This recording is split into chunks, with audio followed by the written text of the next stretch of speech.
Assalamu alaikum, everyone, and welcome. My name is Obaid Ruff. I am editor here at CIGA, which is Center for Islam and Global Affairs. On behalf of CIGA, Center for Islam and Global Affairs, we'd like to welcome everyone. We are based at Istanbul Zaim University, and today is May 6th. Today is our 13th Ramadan webinar lecture, and I think it's day 50 without a haircut. So today, hopefully, we will find out the answer of when will all of the Turkish barbers return so that I can get a haircut. Our guest today is Dr. Ahmet Faruk Aysan. He is currently Dean of College of Business and Management Sciences and Chair of Economics Department at Şehir University, which is also here in Istanbul. He received his bachelor's in economics in Turkey, his master's and PhD at University of Maryland. He's been in many positions, including consultant to the World Bank, the Turkish Central Bank, Oxford Analytica. He's on many advisory boards, including Monetary Policy Committee for the Central Bank of Turkey, a member of the G20 Financial Safety Net Experts Group. And he's also been in the past an advisor to the London School of Economics. Dr. Aysan, if there's other parts of your background that you'd like to emphasize, feel free. Otherwise, we would be here all day talking about your qualifications. Certainly, our speaker today is qualified, and the topic today is the economics of the coronavirus. Dr. Aysan, let's begin with your opening assessment of COVID-19 and the global economy. What do you think? Thank you very much. Thank you, first of all, for the kind invitation. It is great to be part of this Ramadan talk series. I'm closely following the other speakers. These are very timely and very important webinars, so I'm very happy to be part of the seminars. Today we will talk something different as compared to the previous ones. They are all related with COVID-19 pretty much, but I guess we haven't discussed much about economics. First of all, this crisis is different. I mean, there's always this sort of titles after the crisis. Academics come up with this title, this crisis is different. Yes, this is really different because I was at the Boğaziçi University and later at Central Bank of Turkey when 2008 crisis was taking place. And it was more of a financial crisis, and it was because of the mistakes of regulators. It is because of the market failures, and that's why it was given that it was a financial crisis. We know how to fix it because the crisis came out because of our mistakes, and we know our mistakes and we can fix it. But this crisis seemed to be different because this is more of a natural crisis. All of a sudden it came. It is kind of a unknown form of crisis because we had financial crisis, currency crisis, and we know them how to entangle them. But this one is different. So right now, for example, we don't know when this crisis will end, how long it is going to last. So there are lots of uncertainty. That's why this crisis is really different. And for example, in US, the second quarter GDP is expected to decline up to 30%. French GDP is declining about 8%. Turkish GDP is expected to decline by the IMF figure by 5%.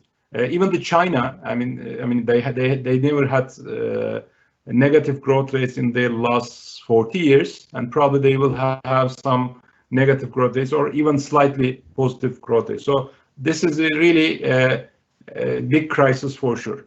And what makes it big and comparable probably with the Great Depression of 1930s is because it is of a crisis of expectations. We generally consider the crisis affecting the economy in three ways. One is through financial channels, financial markets. Second one is through international trade, and the one is through expectations. Financial markets in this sort of times are not functioning well. I mean, monetary transmission mechanism, for example, is not working well. Credit channels are not working well in this sort of trades, because of the supply chain difficulties throughout the world. It is not working properly as well. But more importantly, I mean, we know this financial crisis, financial market channel, and also international trade channel. But I believe the most important channel in this COVID-19 crisis is the expectation crisis. Right now, many people don't know whether they will have the same income 3 months from now, or even a year from now, even 5 years from now. So from a more permanent income hypothesis, they tend to be more cautious. They tend to be spending less. So this crisis, I mean, it came up first like a supply side crisis. It started in China, and many of the countries couldn't have import from China, and the supply chain has been broken. So that was something that we were discussing for about 2 months ago, and that was the major concern. But immediately after that, it spread to other countries, and right now it becomes more of a demand crisis, because people are not going out, people are not spending, they are not consuming. If they don't consume, then the circular flow of economy will not work at all. And this is because of the expectations also. We should have some more certainty about our incomes, then the consumption will be better, and we will get back to the normal. Probably the normal will not be the old normal, but definitely we are still in the middle of the crisis, and it is quite difficult to say many things actually, because we are deeply feeling it, and over time, hopefully this will be, we will recover from this crisis as soon as possible. Otherwise, if it lasts longer, it will be more compared like Great Depression of 1930s. But if it lasts a couple of months, probably we will back to old normal, or the normal that we realize afterwards will be closer to the old normal. But if it lasts longer, probably it will have major effects in global economy. So first, I guess it is good to understand the nature of the crisis and describe the crisis. And definitely this crisis is different, and it's a big one. Yeah, I agree. I've seen a lot of comments this last week where several people say, let's not rush back to normal, because there were a lot of things that we didn't like prior to this pandemic. And so this is an opportunity to evaluate what do we want to actually rush back to. And I appreciate your comment. I like what you mentioned, that 2008, yes, it was a financial crisis. We knew the problem, and really we knew the problem before it happened. And when it happened, everyone was somewhat, I was working in the financial services industry, everybody was caught naked, but this is something that we knew eventually was going to happen. Looking through loan files where people had no income, no job, and their loans were approved, we would call these ninja loans, no income, no job approved, ninja. It was, we absolutely knew that it was going to happen. And certainly, I also agree that this is an expectation. We don't know what to expect. And so looking towards the future, the position that Turkey has, how can Turkey capitalize on this not rushing back to normal? What things can Turkey do now in terms of exporting, tourism, adding sectors? What can we do to make the new normal better? Yeah. First of all, we don't know the new normal yet, and we don't even know whether it is in our capacity to go back to the old normal or to choose our new normal. It depends on the global coordination. It depends on how the crisis will evolve. So there are many uncertainties in that respect as well. I agree that it will be much better by taking this crisis as an advantage to reform our global economy, to reform what we have done wrong. But even what we have done wrong is quite a disputable matter, you know. I mean, not everybody is agreeing on the same issue. For example, on sustainability, environment-related issues. Probably these things will be discussed more after this COVID-19 crisis, but I'm not sure whether we have a consensus on that. So regarding to Turkey, I believe this crisis might provide many opportunities for emerging market countries. I mean, definitely we shouldn't probably expect opportunities. We shouldn't associate opportunities with crisis. But we know from the literature, especially from political economy literature, the crisis induces reform. So definitely for global economy, this crisis will induce reform, and certain things will change. From a more developing countries perspective, from more emerging market economies perspective, it might provide opportunities for certain countries, and Turkey is definitely one of them. Turkey is expected to gain from the trade diversion, because this crisis is one way or another is associated with China. And even now, the compensation lawsuits, political discussions started against China. And there is a very misperception about the Chinese products. Even there are some companies right now in Europe, some big chains, they don't want to sell any Chinese product. So they want to divert their import to other countries or divert their production to other countries. Like Japan, for example. Japan is giving funding to his companies to divert production from China to other countries. US is doing the same. US is anyway, they were under certain trade wars negotiations. So there is an increasing appetite in other countries to divert production from China to other countries, because China was producing about China was like a factory of the world. Everything used to be produced in China. They were benefiting from economies of scale. They were producing about 35% of overall industrial production. So now, just because of supply chain security reasons, some of this production is expected to be located in other countries. Or it doesn't have to be just something against China, but just for the sake of production security reason. For example, a German company, instead of having one factory in China and producing everything from China, they will say that, okay, let's produce some in Turkey, some in China, some in Morocco, such that if something like this happen again, we will not have any problem in the supply chain. So they will try to diversify their risk. And when we look at which countries who are likely to benefit from this process, I mean, we should consider, I guess, G20 countries, because these are big enough countries to get some production out of China. And among these G20 countries, Turkey is standing as one of the good potential, because among the developing countries, there's only Turkey, India, probably. I mean, they are large in population, but they are not that industrial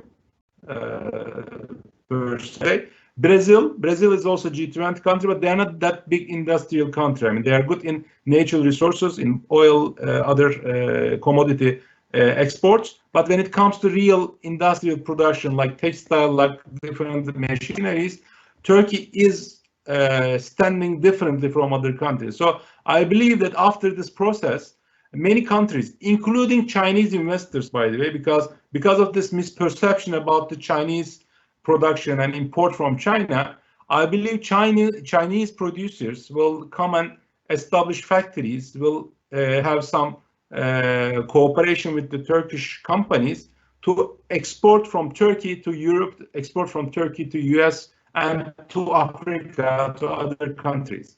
And these are the main trade-related opportunities.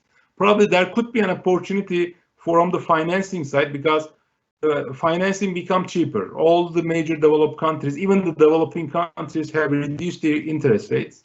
And the interest rates are very likely to stay very low. And Turkey is in need of capital. And it is good to finance the investment in a low interest environment.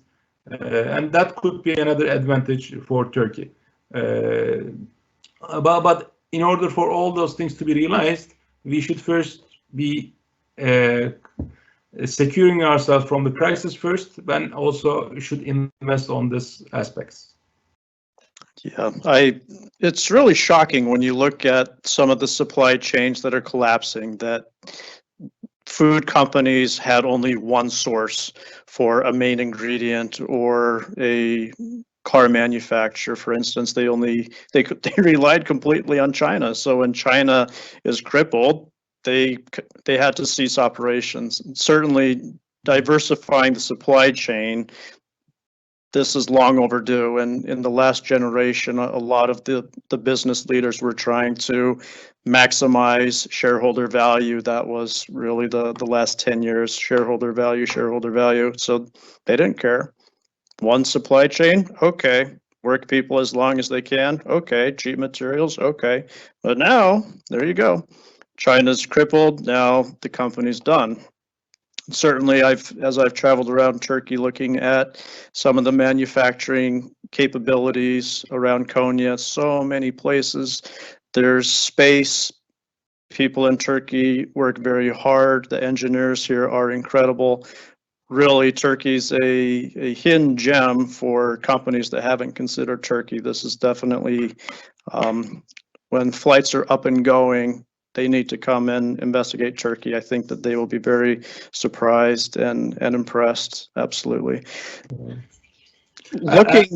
And we see this actually. I mean, even in the last two months, we have mass production. There was a demand from the rest of the world, and many countries have difficulty in finding masks. But in Turkey, people used to be producing different types of textile. They immediately convert producing masks, and we even start exporting to other countries. Turkish industrialists are also quite fragile, quite agile. They immediately respond. They are quite flexible. So we see the importance.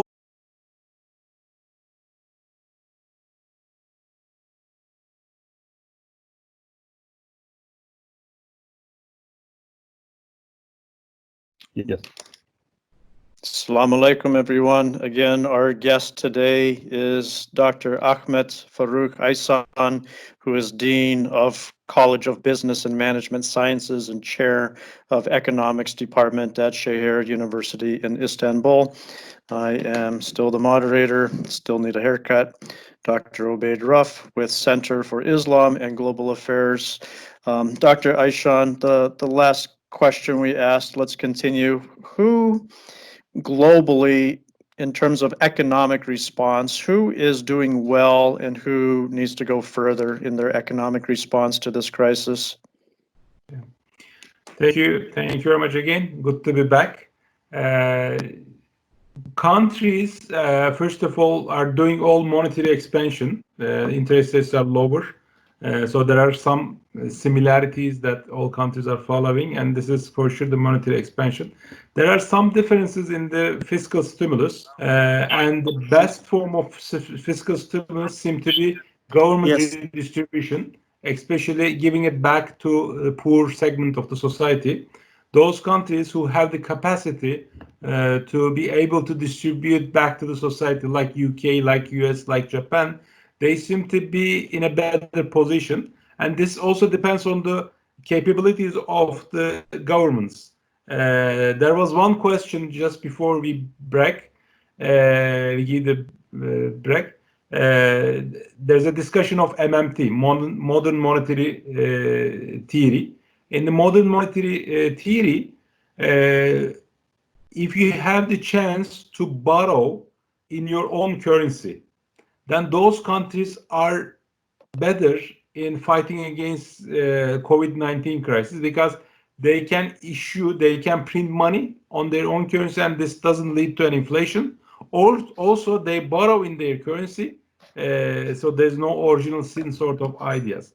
So those countries have the capacity to borrow or to print money and then to redistribute back to the society.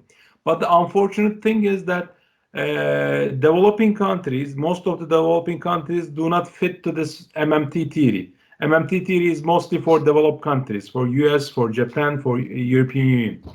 But for developing countries, when we print more money, it leads to higher inflation. or we cannot borrow in our own currencies. We need to borrow in international currencies like dollar, like euro. So those more developed countries seem to have an advantage in this redistribution because they can redistribute back to the society for an extended period of time by printing more money. And this will not lead to inflation in the short term, for sure, according to MMT.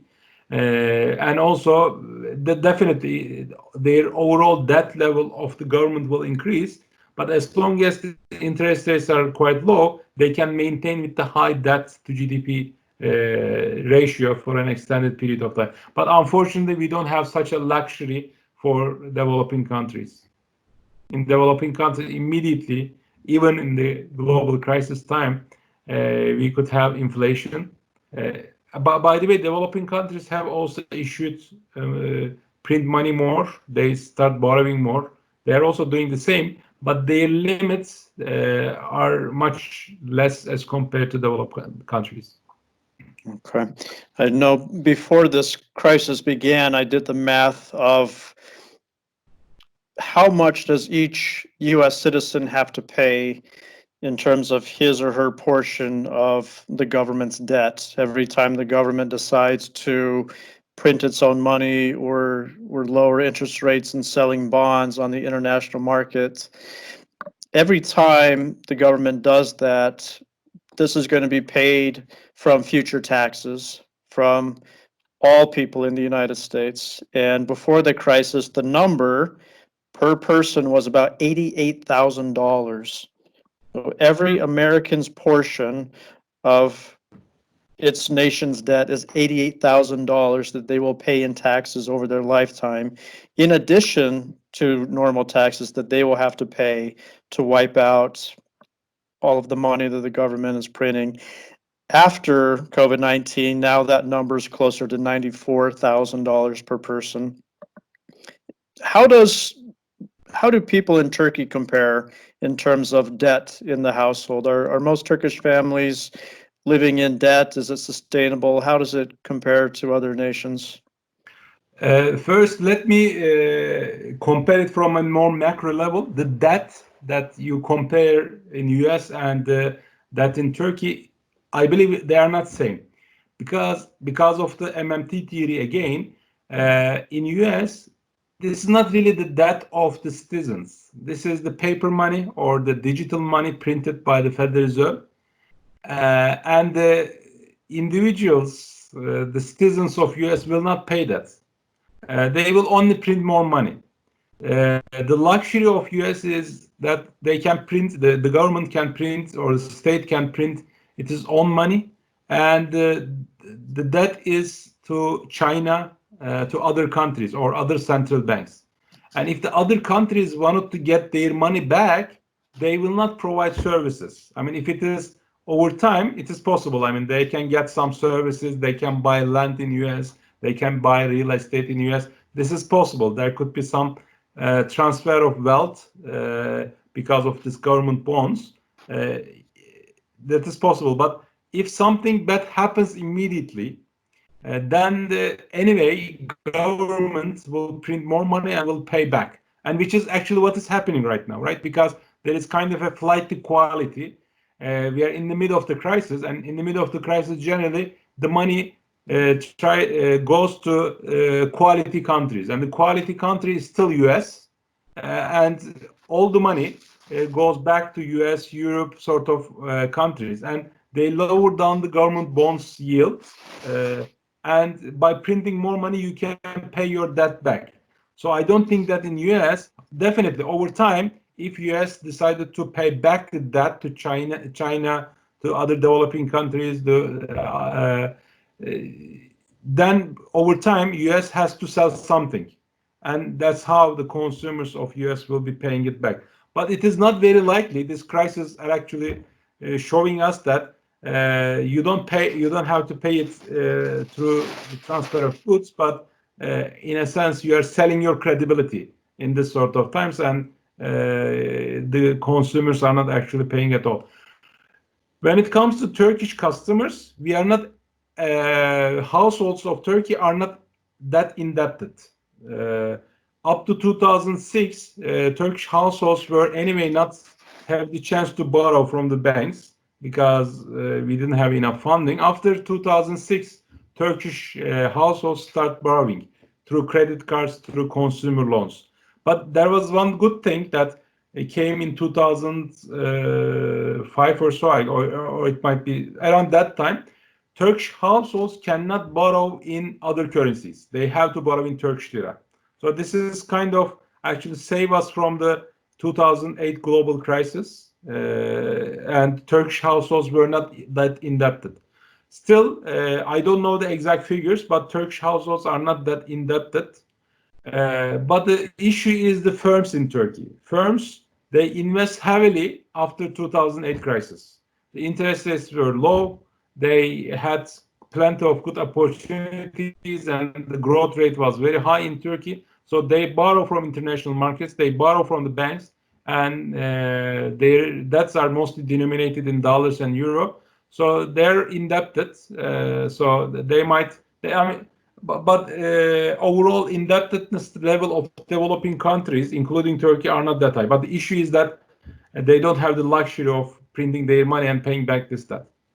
Right, but I yeah. believe we don't have a debt crisis in Turkey for households, and even for the firms, it is manageable because we have been having certain uncertainties, some fluctuations in the last 7 years almost by now, since the tapering, and our firms are getting ready for this sort of fluctuations and crisis.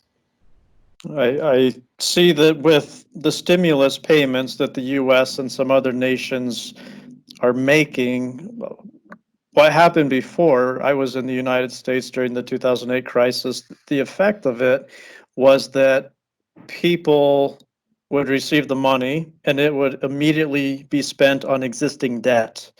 They were not consuming, they were not going out and buying anything. Literally, it was just going to their existing debt, and it really didn't stimulate the economy.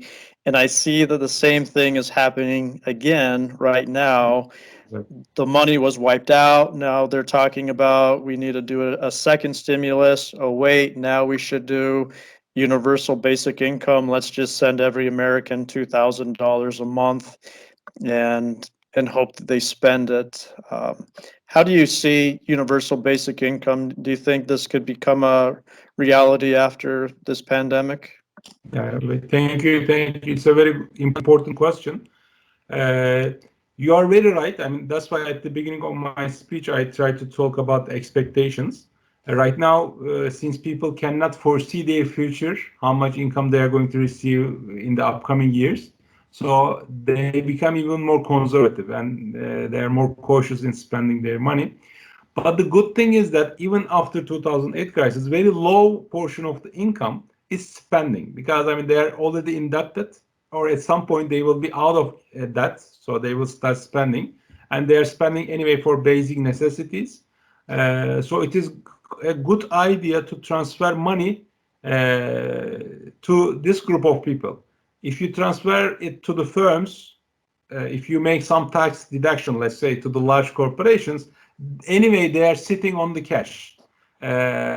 Even before this 2020 COVID-19 crisis, many of the big corporations, especially in the US, they were sitting on a big sum of cash, and they were buying back their own stocks. Right. So definitely when you extend loans to them, or when you make some tax redemption, they will not spend because they don't need the money currently. Many of them, I mean, some of them are in need for sure, but many of them do not need that. But the lower segment of the population, after a while, they will start spending. So that's why I believe in that this universal basic income idea will be gaining popularity, and this is also kind of limiting the some harmful effects of globalization, because there are many discontents of globalization.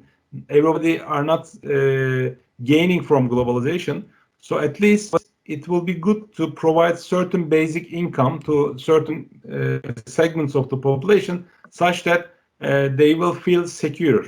Because this crisis also also show us that if you, if you try to categorize or conceptualize this crisis with certain concepts, I believe there are two dimensions. One is the lack of trust. Governments are not trusting each other. Firms are not trusting each other. Supply chains are broken. The states even the citizens are not trusting their states. I mean, people in the US are going out and they are saying that this sort of curfews are against the First Amendment. So there is this sort of tension going on the one side. But this is because of the uncertainty.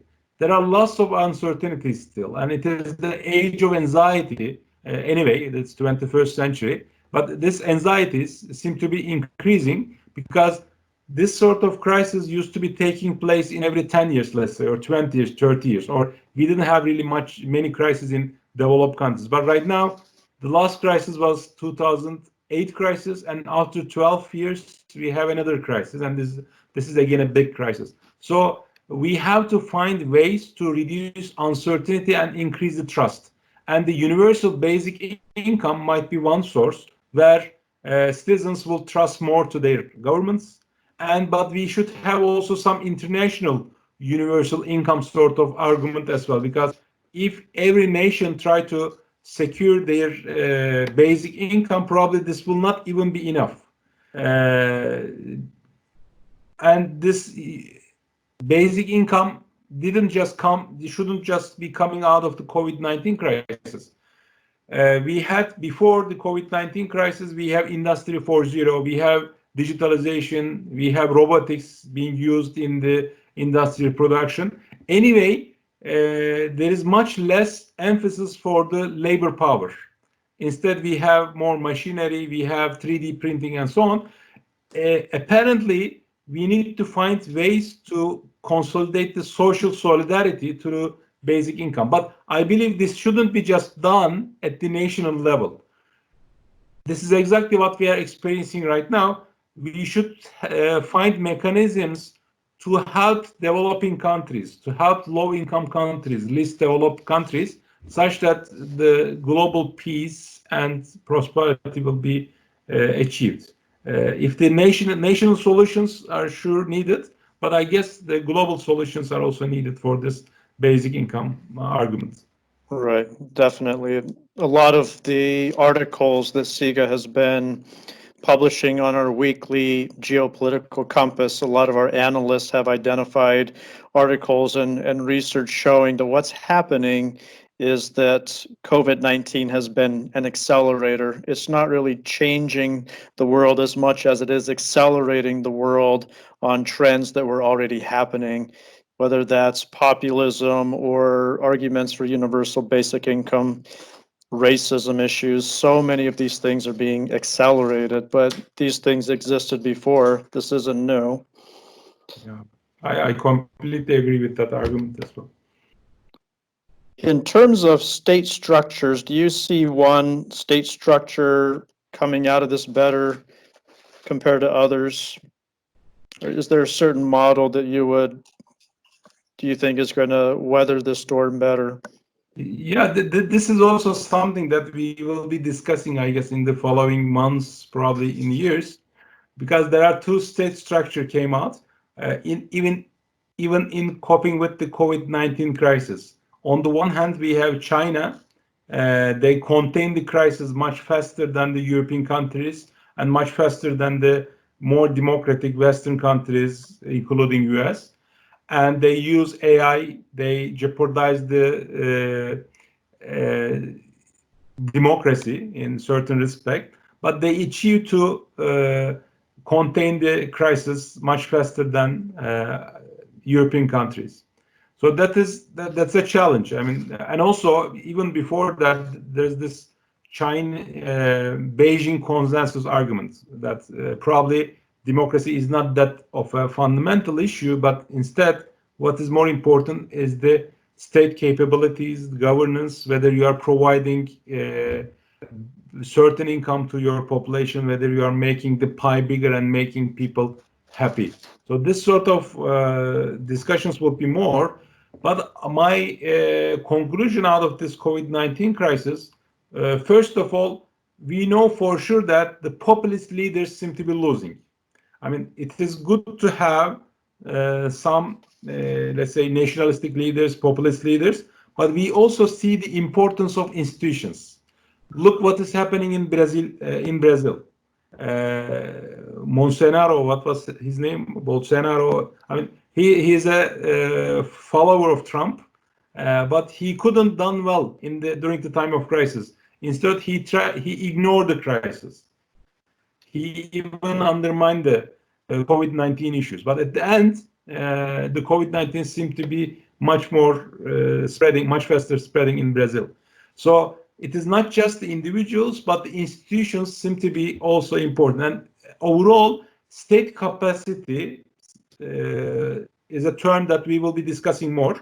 And for example, this globalization discussion after the 1980s with Washington Consensus, post-Washington Consensus, the discussion was centering around the democracy. But right now, I guess the discussion will be directed more towards the state capacity, whether it is done through democracy or not, seem to be a secondary issue, at least for the time being. But we will see how the discussions will evolve. But I believe, again, it will be kind of a postmodern world. There will be different ways of capitalism. Some will be more oppressive while providing more state capacity, while others probably will sacrifice from the state capacity a bit, but they will emphasize the democracy. There will be different forms, but for sure, the populist argument regimes seem to be losing. Even the populism with state institutions seem to be much more effective. This is what we see, experience in the last couple of months, I believe. Absolutely. You've had experience being on boards in terms of a financial safety net. Do you see a new safety net coming out of this? Do you think people and nations are going to see a new type of sales tax or other tax that they pay for, like pandemic tax, so that people are better prepared in the future? Yeah, a very, very, very good point. Actually, we see some cooperation. For example, after the COVID-19 crisis erupted, the G20 leaders, not the leaders, but the ministers and the central bankers came and they took certain actions. But this is somewhat different than 2008 crisis. There is much less appetite for global cooperation.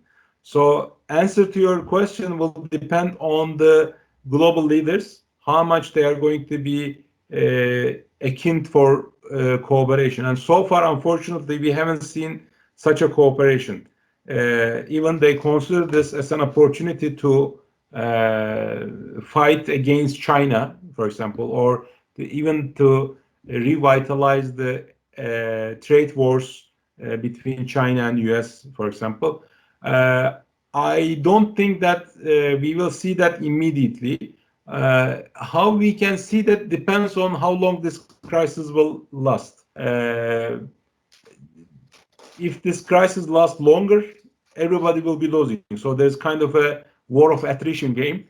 If everybody starts losing, if these populist leaders lose in their countries, probably there will be much more emphasis given for global coordination, global cooperation. But unfortunately, we don't see much sign of it so far. Right.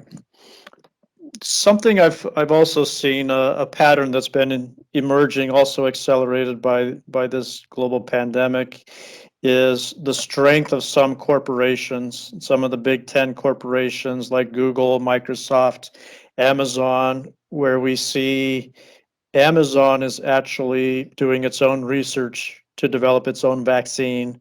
They're not waiting and they're not relying on government. They're developing their own internal health care for their employees that nobody else will have. Do you see potentially coming out of this a future where people, instead of choosing their citizenship in their nation, more becoming citizen of their company, going to companies for services? This is a very good question as well. We discussed similar issues when we were discussing the cryptocurrencies, because there's a very similar idea in cryptocurrencies. If you have enough reputation, if you have enough credibility, you can even issue your currency, which is actually tried to be done by Facebook, for example, with Libra. And it is quite possible that Amazon can have its own currency, and it could be quite widely used just in Amazon transaction. To use that, it will be enough. But I believe this is kind of a intermediate solution. I mean, they are trying to find some solutions for their employees and to benefit from their reputation. But at the end, states are states, and they have the coercive power. And at some point, I believe they can. The states will allow them to a certain extent. If they exceed certain boundaries, regardless of whether it is Amazon, Google, they will be penalized. And this is what we observe in cryptocurrency market, by the way. And Bitcoin is fine. I mean, people are using it, but up to a certain point. If it is above certain limits, no sovereign government will allow that. Probably there could be some cooperation there against these firms, against these cryptocurrencies. I don't think that sovereign states will allow such firms to operate. And I believe also those firms are cooperating with their governments in other countries. I mean, they are not that independent. They cannot be that independent anyway. Right. Yeah. Singapore and other nations have shown more innovation and flexibility in allowing cryptocurrencies, but it's still a ways off from getting wide traction. Certainly, I went to the grocery store today. I can't use Bitcoin to buy my groceries, and people in the line would not be happy with me. It's not. It takes longer. It's only as valuable as people accept it. So right now, it's still not reached that critical mass of merchants that accept it. So it's a lot of talking. It's exciting, but still, it's money that you can't really use. And also Singapore, Malta, this sort of countries might be more ready to accept the cryptocurrencies, but these are relatively small countries. What is most important is the really big countries. Anyway, those countries are like financial hub, or they are allowed to do certain marginal things. I believe that this sort of activities, having their own vaccine, having own healthcare system, to a certain extent, it will be allowed. But if it becomes more widespread, it will be less permissible. Right. Let's change gears a little bit. A lot of questions I've been asking are at the more macro theoretic level. Let's talk the individual. Share my personal story. When I graduated from law school, it was 2008, and I graduated into the financial crisis. I took the bar exam, my licensing exam, based on the state where I wanted to live. My last 2 years of classes were specialized basically for the one job that I was expecting, and it was in tax law, employee benefits and tax law. When I graduated into the financial crisis, I was met with unanswered phone calls, unanswered emails, going to the firms that promised me jobs and getting the response, we have a hiring freeze, applying to government, they're not allowed to hire, and basically finding myself in a situation that I had to work for free. Yeah. And I had no choice because that was the market. And the first opportunity that I had that would pay really anything, yes, I take it. And now here we are again, my graduating class, many of my classmates did not make it. They didn't recover. I was blessed. I had some contacts that were working in financial services. They knew that I was looking. And although I hated the city, they invited me back and they said, Obaid, come, there's a position here. We know you're not in love with the city, but do you want it? Of course, I took it. But a lot of my classmates didn't do as well. They've still been trying to recover, and now we have a second crisis, not an economic crisis, but certainly it's becoming an economic crisis on top of a health crisis. What do you tell your students who are graduating into a crisis when you have 30% unemployment? How do you tell them to work for free? What are they supposed to do? Yes, it's a very, very real question, and many people right now will be facing. And it is quite unlucky to have this recurrent crisis. And it reminds me of the lost generation of the 20th century. I mean, many of the journalists, many of the artists, I mean, they got into two wars and their generation have been exhausted, and many of them have committed suicide and so on. Probably it's not that bad anyway. I mean, we don't have, fortunately, wars, big wars, but that your generation, just the ones who just graduated after 2008 crisis, seem to be affected, and there is another one. That at the government level, first of all, there is a very good paper by Kiyotaki he's from Princeton, right? Yeah, no, he's from Yale. He analyzed this, and this has a long-term supply shock because when people do not get into the job market on time, they don't develop their skills, and their skills seem to be wasted. That's why at the governmental level, first of all, we have to be very careful about this young generation. And unfortunately, in Turkey also, we have a big unemployment rate for youths. We have historically, we have anyway high unemployment rate, but probably this crisis will even increase it. But we have historically about 25% youth unemployment rate, which is high. That means that we are not benefiting enough from our youth, or we are not matching them well in the job market. At the governmental level, there should be something to be done. We should support more of the low-income people, but we should especially support the young. We should give them more educational opportunities. We should finance them, or even we should make the education free to them, such that they will continue investing on themselves. That is the best option, I guess. I mean, you invest on yourself at the time of crisis, such that when the crisis is over, when the market is more settled, then you will have better opportunities. This is something at the individual level also we can suggest to our students. I mean, invest on yourself right now, such that when this stem is over, then you will have better opportunities. But the issue is that, I mean, there is no guarantee that 5 years from now we will have another crisis. So there is also a tendency that, and this is what I'm recommending to my students, try to invest onto yourself. Don't just rely on the institutions. For example, in the past, when a student gets his or her diploma, then that individual starts working for a company, and that individual can work in that company for the end of his life or her life. Not like in US. I mean, in US probably there are much more job changes, but especially in Turkey, we are more European style. We have a state structure established after the Second World War. You get into a company and you work there, and then you retire from there. There's not much change in the job. It's more of a European style. But now, even you cannot trust the institutions. Very big banks could collapse. Very big corporations, even for example, Ford recently, Ford automobile company in US, they borrow by paying about 9% per annum interest rate, because they're hardly hit by the crisis and there's an issue of trust. The banks do not want to lend them, and they borrow with a very high interest rate. Even we don't know whether the Ford will be alive. Even we don't know whether the American Airlines will be alive.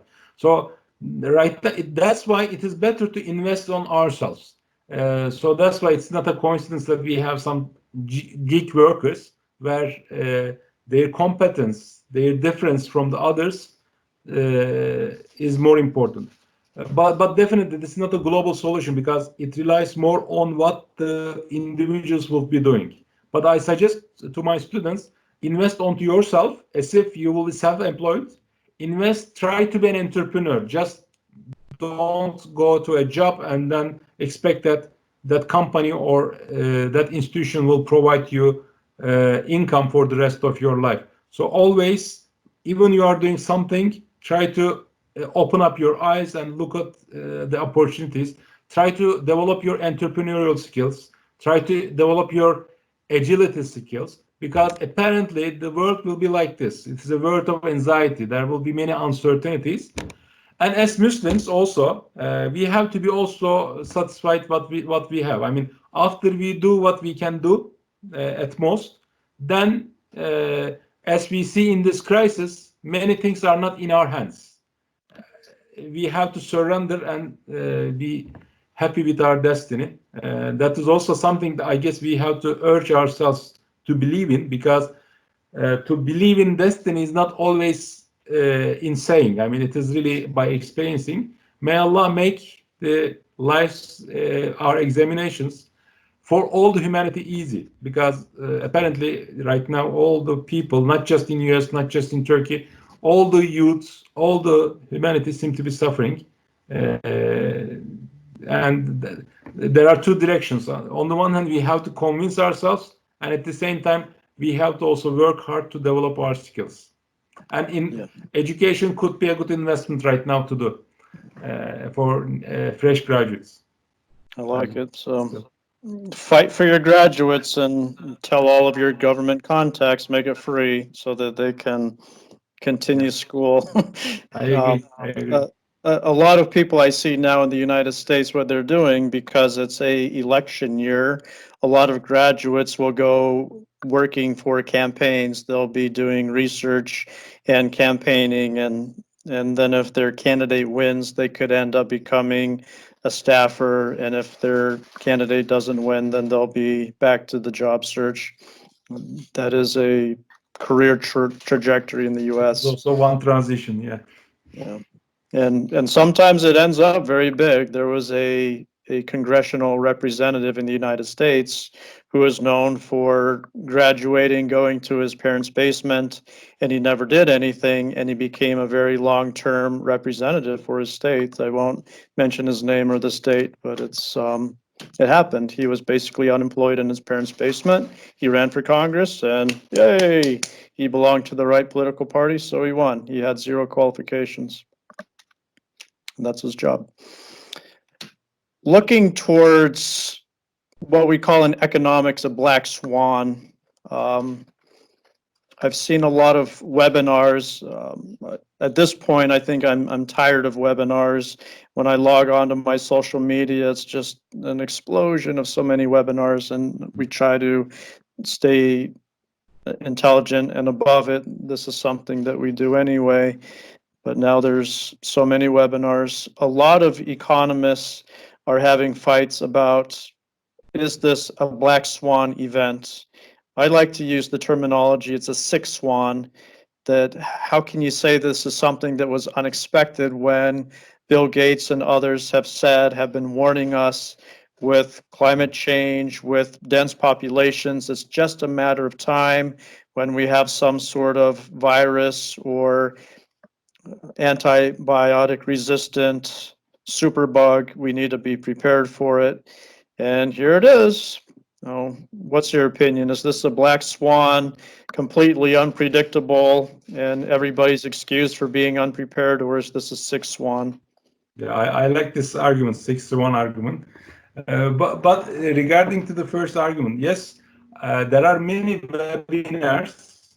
I mean, at the same time, and some of them are very good for sure, but we seem to have an inflation of webinars. But what is lacking, especially from a more Muslim perspective, I mean, this crisis, I mean, we seem to be discussing more of the daily issues, how many people are being infected, how it's going to be evolving and so on. But I don't see many webinars discussing the long-term impact. I saw one webinar, for example, in this series on ethics and the COVID-19. For example, we have to discuss more of those issues, especially from a CIGA perspective, I believe, because it is the Center for Islamic and Global Affairs.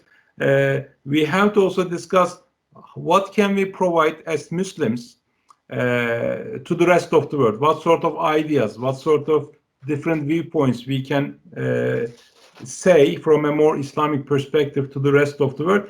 I see that it is lacking. I mean, it's good that you have some webinars on ethics and COVID-19, because at then many of the questions that came up after this COVID-19 is quite an ethical question. For example, which people to rescue from this crisis? Is it the elderly or youths? There is a limited resources of the state, limited health materials, how to distribute them. These are all not economic questions, but these are ethical and economic questions. It is not just solely economic questions, and this becomes even more apparent at the time of the crisis. I mean, we discussed these issues during the regular times, in normal times, but it is not very touching to us. But right now it is quite touching. And the same thing for the sustainability, same thing for the issues that are raised by Bill Gates, Melinda Gates Foundation. They have been raising this sort of issues. I'm not following them very closely, but apparently this sort of epidemics have been discussed. It is not something out of nowhere. It is coming up. So some people discuss, but they didn't draw enough attention, or they couldn't change the behaviors of the politicians. They couldn't change the actions of the government. So this is also going to be, I guess, something that we will discuss more after COVID-19. We will discuss more of sustainability issues. We will be caring more about not just about profits, as we discussed before. We will be also thinking about the long-term consequences of the actions, and this will not be just done by the governments, by the state. It will be done more by the firms, because right now many of the firms are being affected. Probably very big corporation will fail after this crisis. But if they have accounted this sort of possibilities, tail risks, or the black swan, six swan sort of risk, probably they will be better prepared. Even from their own survivability perspective, I guess we will be discussing more of this, and I agree. I mean, this is not completely black swan. It is something could be predicted.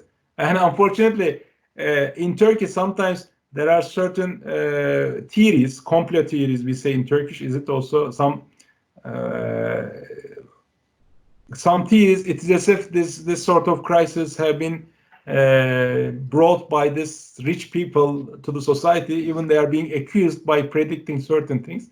But we should be rational instead of relying on this mind reading and complot theories, or I don't know how is it said in English, but I guess some overarching theories. We have to be more realistic, and we should care more about the environment. We should think about the sustainability, circular economy. These are going to be our issues, and especially from an Islamic perspective, because I'm studying also Islamic economics, and we are mainly dealing with the interest, riba, and so on. But we don't tell much to the rest of the world. And after 2008 crisis, Islamic finance set a good example for the rest of the world. And after COVID-19 crisis, we should have good evidences. We should have good thought processes to contribute to this discussion. And unfortunately, I don't see many of the webinars. It is good that CIGA is doing this, and mashallah, it is not just for the sake of doing webinars. It really has a content. Yes, I agree.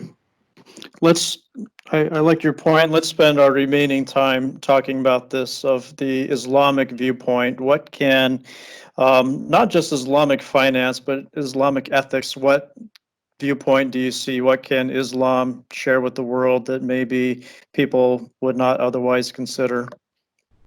Yes, that is very important point, because again, I mean, we haven't seen much of a discussion. At least I haven't seen enough discussion about this, because I mean, this sort of Islamic ideas became more popular after 1980s, but it was more of a political ideas, and there were some sort of political representation. But right now, I believe we should say certain things, not just for political representation, for political livelihood, but we should say something to the rest of the world, how to cope with the COVID-19 crisis. At the macro level, also at the individual level.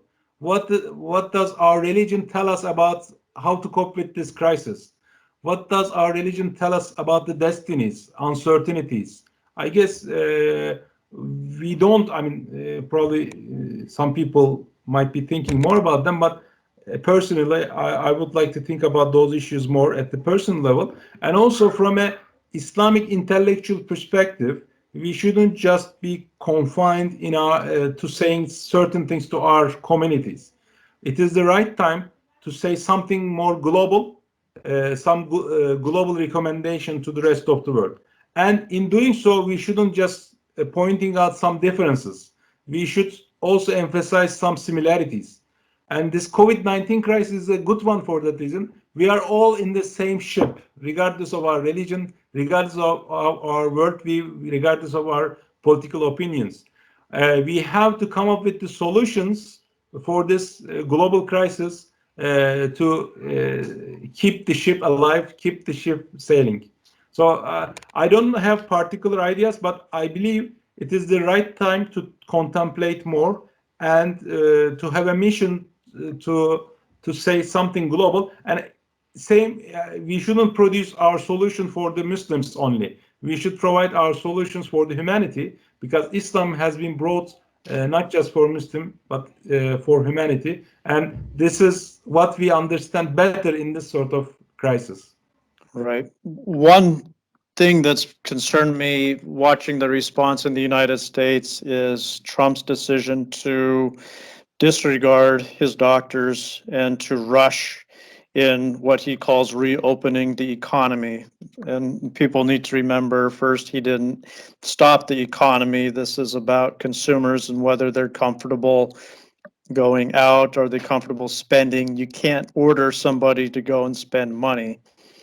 And so first, the president can't order everyone, the economy is open. Okay, that's fine. But still, I'm not comfortable going to the movie theater. I'm not comfortable going to McDonald's, so I'm not spending money. Sure. You can call it open or not. What he means, though, of not requiring people to self-isolate, to not quarantine, opening up travel restrictions, we know that this will result in likely a second wave, that there'll be more death. I think every expert agrees with this. If states reopen their economies sooner rather than later, more people will die. And Trump seems to be okay with that idea. Fine, let everybody die. Okay, that's the cost. We just want things up and going again. And an ayah came to mind. This is in Surat An-Nisa.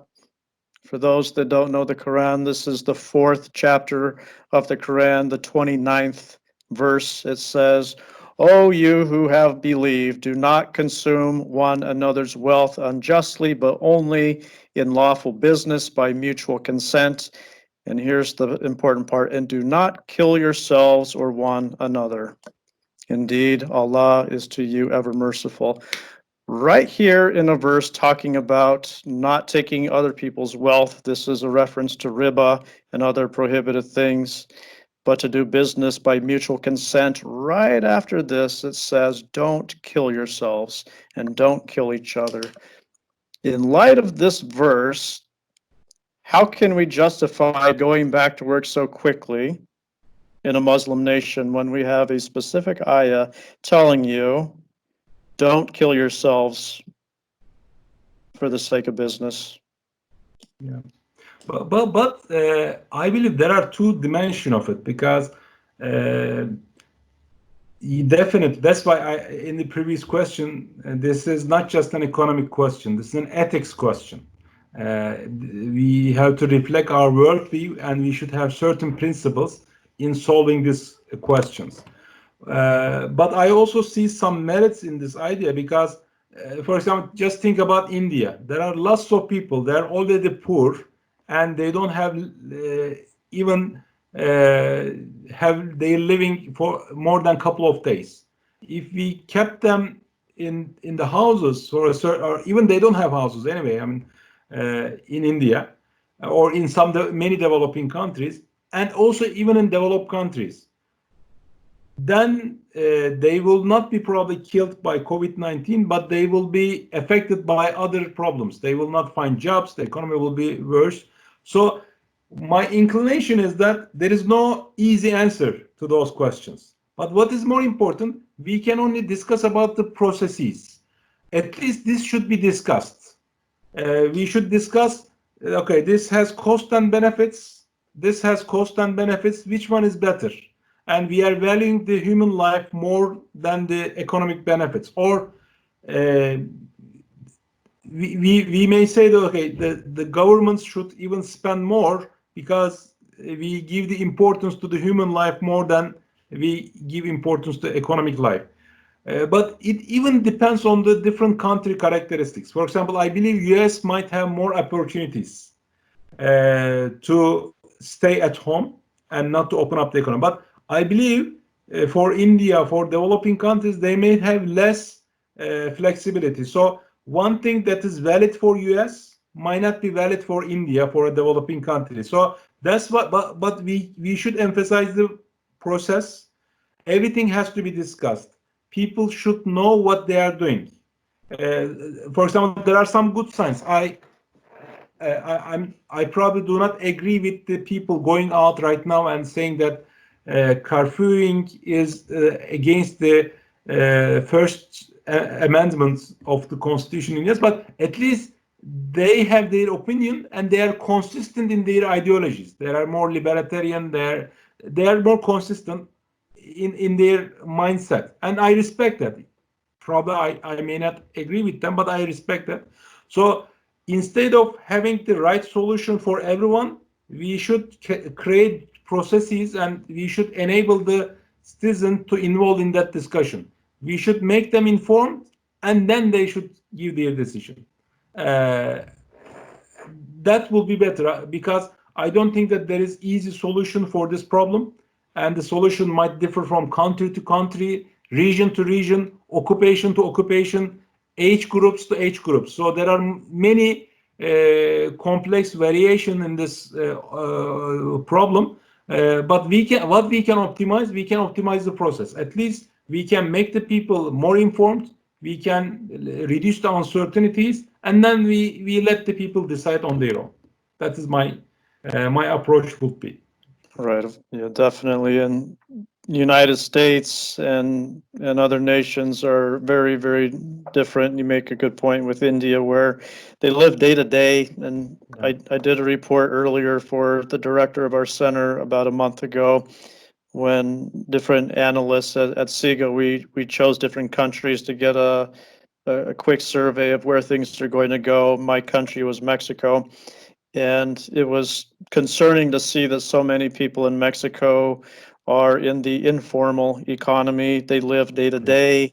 And for them, a curfew situation is life and death. They don't have the government infrastructure to provide social services. They have to go out. And the Mexican president knows that, but then he'll exaggerate it and he'll go out in speeches and say, if you are religious, you are immune. You can't catch this virus. And he held up his totems from his pocket. I'm safe. I can't get this. You're safe too. Go to work. Right. Well, okay. We're waiting for the bodies to pile up. It's every country certainly is in its own situation. One point that I found that people have found interesting to talk about the Islamic perspective is hoarding. The United States and the fascination with toilet paper. Right now, they're having meat shortages because of people having not having proper masks and protective equipment. Now they're shutting down meat plants and they're anticipating a meat shortage. And so now states are limiting the amount of meat that you can buy. Americans like to buy a lot. Sure. They'll buy more than they need. I understand buying a little bit more than you need. Americans hoard this concept of I'm going to buy the entire store so that I'm okay. I don't care about anybody else. I'll buy what I need, and then maybe I'll sell the surplus on Amazon or eBay. And they do it with toys. They do it with food. I've found it interesting with the pandemic to explain to people the Islamic concept of hoarding, which is prohibited. In a crisis, you are not allowed to hoard necessities. This is water, this is wheat. You can't hoard necessities to sell it to your brother. This is absolutely prohibited. And in these situations, the government is not only allowed, but is obligated to expropriate or buy these necessities and to then distribute it to basically keep people calm. Do you see Muslim nations following Islam in this pandemic, or in general, whether it's Turkey or other nations, how do you see Islamic nations reacting in terms of hoarding and acting Islamically? I don't think that I have that sort of information for all the Muslim countries, but at least for Turkey, we don't see much hoarding. I mean, definitely at the beginning, we see some hoarding.